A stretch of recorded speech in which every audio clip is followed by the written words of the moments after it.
What would it be like if our unique self-consciousness were digitized and uploaded to a network? As self-consciousness becomes free to be replicated, merged, and split, it will become difficult to distinguish between them. Since a single self-consciousness can be continuously replicated, the concept of gender will disappear. One can freely choose and switch between any number of synthetic bodies, prosthetic bodies, that their self-consciousness can access and control. The fusion of a digital self-consciousness and a synthetic body eliminates the need to worry about lifespan or survival while navigating deep space. All that's required are communication equipment, power generators, and various synthetic bodies. These digital identities will now expand across the universe in search of resources.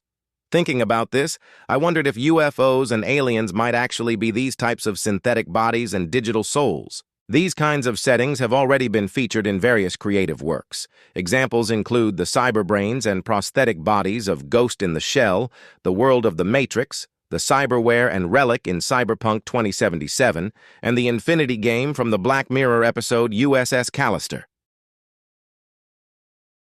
There are thinkers and capitalists striving toward the data self-consciousness. Figures like Nick Land and Curtis Yarvin established the ideology of NRX, which argues that democracy is inherently corrupt and that nations should be managed as efficient corporate-style monarchies. L/Aki, Nick Cernicek, and Alex Williams accelerate technology to achieve universal basic income. R/Aki, Nick Land, and Curtis Yarvin replace humans with technology as humans are merely an obstruction. E/ACC, Guillaume Verdon, and Marc Andreessen. We cannot predict the future, but we must accelerate technology as fast as possible. Today, attempts by Silicon Valley capitalists to exert influence through these ideologies have become evident. Peter Thiel, Elon Musk, and David Sachs dominated lobbying and online public opinion to propel Donald Trump to the presidency. Elon Musk is spearheading government restructuring through the Department of Government Efficiency, while David Sachs has been appointed as the AI and crypto czar. Furthermore, Vice President J.D. Vance has been heavily influenced by NRX and supported by Peter Thiel. Peter Thiel has expressed opposition to the idea that death is inevitable. Similarly, Elon Musk aims to enhance human intelligence via Neuralink, connecting the brain to devices much like the cyberbrains in Ghost in the Shell.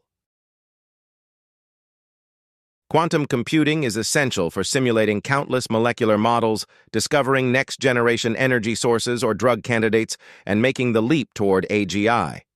Just as vehicles use high-speed computing chips for autonomous driving, spacecraft must be equipped with quantum computers to utilize planetary gravitational assists for fuel efficiency and to avoid obstacles like meteors during long-distance interstellar travel. Furthermore, they will be indispensable for analyzing the molecular structures of matter upon arriving at a new planet. For more details on industry trends and specifics, please refer to my Substack post. While Japan and the U.S. lead in semiconductor manufacturing processes, China dominates the supply of raw materials. However, substantial deposits of key materials have been found in South America, led by Brazil, and some are already securing a significant share of global production.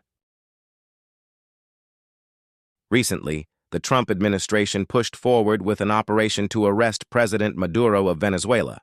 Since his first term, Trump has consistently invoked the Monroe Doctrine or made similar claims through his advisors. This signals a strong determination to minimize Chinese intervention in South America while acting as a regional policeman. Consequently, we can anticipate that the U.S. will closely align with South America through resource diplomacy to keep China in check. Meanwhile, the Trump administration is seeking to ease trade sanctions and reintegrate Russia into the dollar-based financial system on the condition of a ceasefire with Ukraine. Russia, for its part, possesses vast resources and food supplies. It could play a pivotal role due to its geographical proximity to the Bering Strait, which connects to Alaska, Canada, and the Northern Sea Route. Notably, President Trump is also moving to roll back initiatives aimed at addressing climate change. A large number of accelerationist thinkers, including Elon Musk, heavily funded the Trump campaign, and individuals from related fields have been appointed to key positions. Similarly, pro-Israel hardliners have also been brought into the fold and appointed to major roles. Key figures within the Christian right who hold beliefs such as the Seven Mountain Mandate, the idea that Christians should exert influence over government, family, education, media, arts and entertainment, business and religion, the conviction that American laws must align with biblical principles, and the view of Trump as a modern-day King Cyrus chosen by God, are closely tied to Trump and have been appointed to various positions. Notable figures include Paula White, Lance Wallnau, Charlie Kirk, and Kevin Roberts. In particular, through Project 2025, there are proposals for profound changes to administrative structures and policies, many of which President Trump has already begun to implement. The current administration's movements appear to be focused on unifying the Americas, reshaping trade routes by strengthening ties with Russia, and infusing government structures and society with Christian ideology. At the same time, they aim to foster rapid technological advancement by minimizing regulations to the greatest extent possible. Recent conflicts with Iran and the diminishing global influence of the U.S. will inevitably lead to a decline in international trade and stimulated inflation, resulting in weakened demand for U.S. treasuries and a crisis for dollar hegemony. However, I believe the U.S. will preserve dollar hegemony by utilizing borderless, instantly accessible stablecoins and by establishing Bitcoin as a strategic reserve asset. Examples include the SBR, the Genius Act, and the Clarity Act. Of course, while Bitcoin is easy to liquidate due to its lack of physical constraints on storage and transfer, its decentralized value may be questioned due to quantum risks and the issue of controlling lost wallets. Consequently, I suspect it may not have the same longevity as gold. Even within the U.S. financial markets, the slowdown in consumption and employment is triggering issues ranging from commercial real estate instability to liquidity crises in private equity loans. However, I anticipate that crypto-friendly appointments within financial regulatory bodies, such as the SEC chair, and the implementation of pro-crypto policies will enable an escape from debt recovery issues through security tokens. In this way, I expect the U.S. dollar and its financial markets to offload their problems onto the rest of the world, much like discharging waste. The domino effect of declining trade is hitting export companies and shrinking domestic demand, while rising energy prices are ultimately driving a stake through the heart of the economy, solidifying stagflation.